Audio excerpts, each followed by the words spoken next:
Hi everyone, and welcome back to this episode of Coachy TV. I wanted to do this video to show you how I at least come up with my VO2 max intervals or aerobic power interval workouts that I do with my kids about once a week. So basically, if you did not see the video in which I showed you how to use a VO2 max test workout to set up these paces, I would watch that video first. It's in the description down below. But what we're dealing with here is aerobic power, which is at 98 to 101% of their VO2 max or their 2-mile date pace. So this is the column we're going to be working with when we set up these intervals. So let's take a look at what we have here. So this is, I just like to do this on a spreadsheet. I bring it with me, and it's something that obviously I fill out and then I come up with. I can keep digitally, very nice and easy to track. So here is the same aerobic power range that you saw from the previous column that I just copied over, and I'll show you how I came up with this. So this is about the 4th or 5th time we've done this season, starting back in the end of November for some of the kids. Obviously mixing in with VO2 max testing, you wouldn't do this and a VO2 max test in a week. So they're about ready for the top kids to move up to miles, or 4 times 1,600 meters. The week before, they did 4 times 1,200 meters, or 3 miles of this.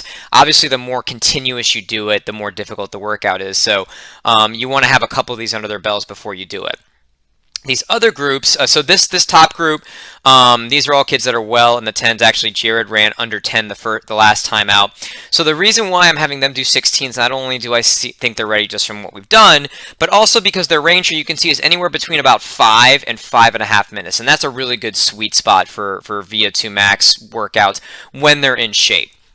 So basically, when you're doing these workouts, it's about time in the zone, more so than really total volume. I mean, that's important, but how much continuous time they have. This is 2-mile pace, or more importantly, really it's more like 10-minute pace. The best test for VO2 max is actually 10 minutes, best possible effort.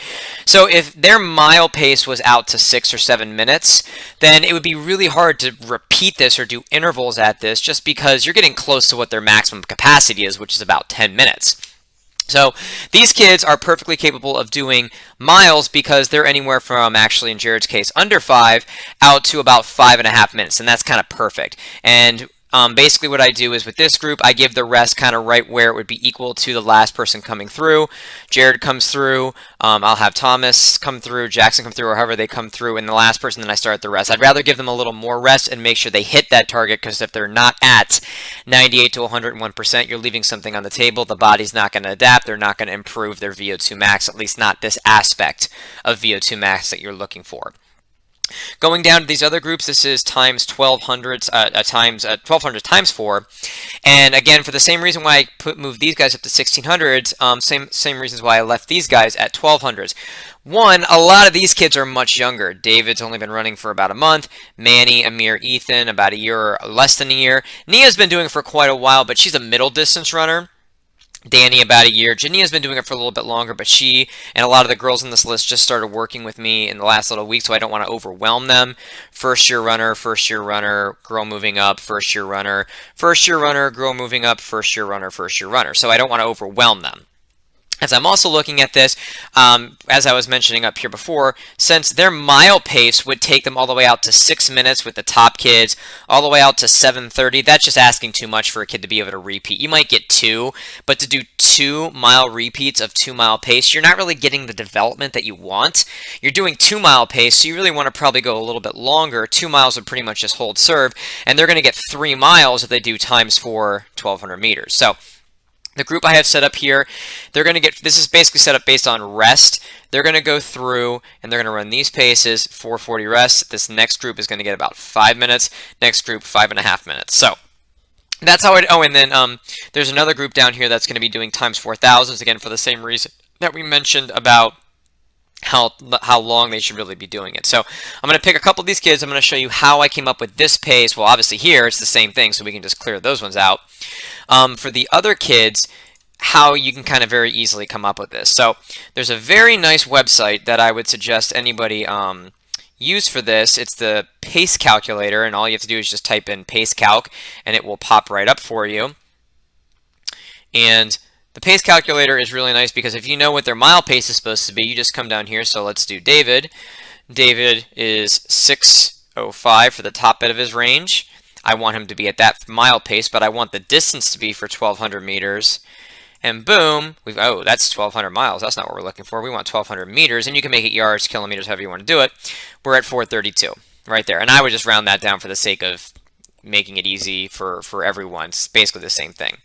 Then you go 554, and boom, you've got 423. I probably should have even put 424 in this one just because of how close that is, but same difference, just giving that little bit of that range. So that's for David here. Let's work on, say, let's look at what Alex, what her pace was. So 635, leave everything the same, boom, 454, and we've got 454.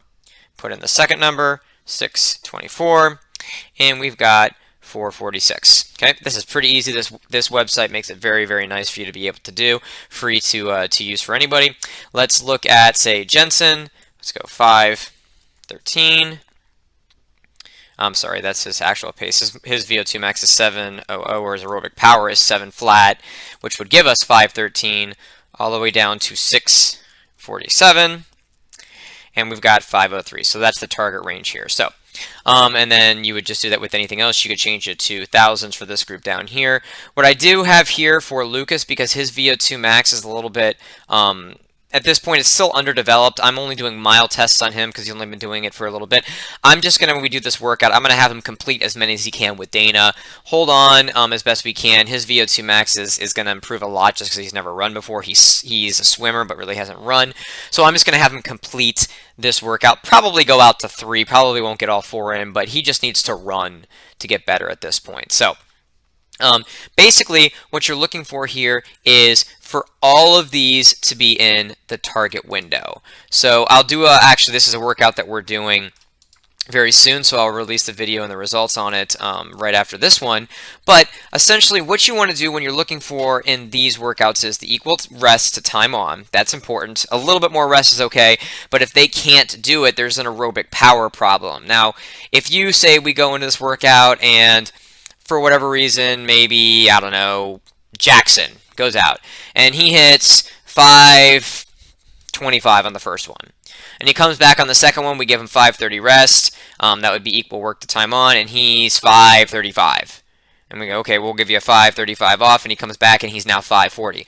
Well, now there's, again, that's showing us that there's an aerobic power problem, but what you would want to do in that day is extend out the rest, because the most important thing is hitting this target. Okay, that's the only way you're forcing your body into the fastest aerobic pace, putting it right at the edge of oxygen debt to where your body's going to make those adaptations that we want from this type of workout while you do this workout. What I tell the kids all the time is I don't want your average, and you'll see from my workout videos I always show the average. It's just nice to kind of see, as well as their mile pace and what percentage they're in. But what I don't want to see is, let's say Jared goes out and he does the first one in 4:40, something stupid fast. And then the second one, he comes out and he's 5:20. And then he's 4:45 and 5:15.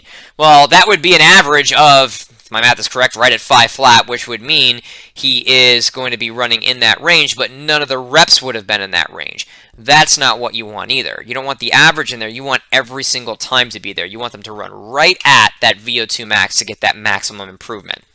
So what you would actually probably do, the kind of cue is, let's just kind of pick on somebody else here for a second, Lexi.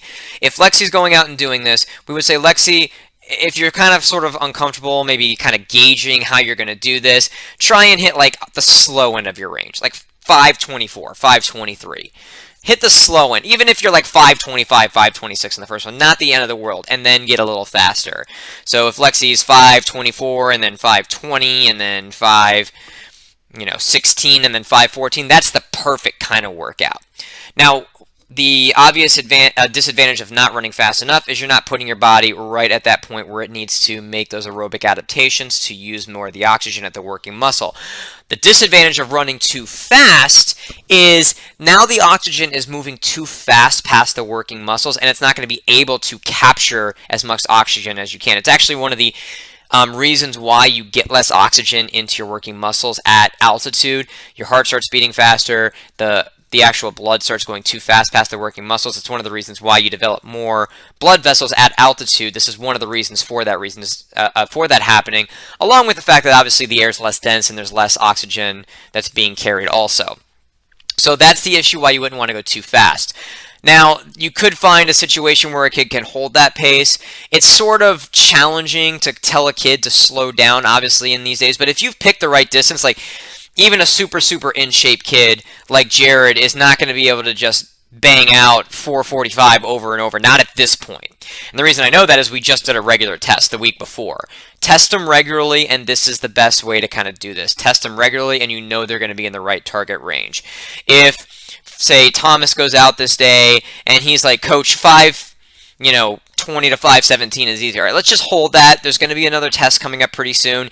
Even if his VO2 max has moved a little bit, hopefully that going on the fast end wouldn't move him out of that 98% range. But you don't want to consistently be out of the zone fast because you're not going to get those adaptations just by this fact that the blood's going too fast past the working muscles. So that's why you really want to sort of be very careful on this. It's why I don't have one huge group either. That rest is really important to put your body in that training or in that near oxygen that you're looking for.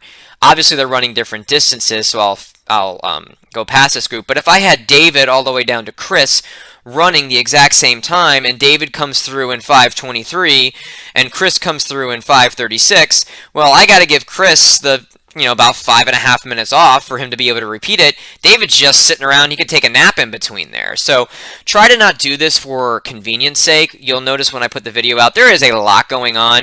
You want to make sure your kids have watches. It's nice when you have a more seasoned kid in that group that can kind of help with timing. In this case, I kind of focused a little bit more on this first group today, but Nia is a kid I can really lean on to do that in this group. And it also allows you to kind of like form new leaders. Jensen's going to be a kid I'm going to ask to, for the first time, lead a group. David and Manny are going to be asked to kind of lead this group. It's going to help them. Dana is going to help lead this group with her and Lucas. So it's going to also help you develop that. It might be the first reps a little bit off, but it's also going to help them pace themselves and take on a little bit more responsibility. So if you like this video, please think about liking or subscribing. If you have any questions, please ask them in the comments down below. As I mentioned, please take a look at that video in which I mentioned I show you how to use VO2 max tests to set workout paces. It's really kind of important to know that to make any sense of what I'm talking about here. And I will be putting out the actual results from this video in the next day or two. And until next time, this has been Coachy TV.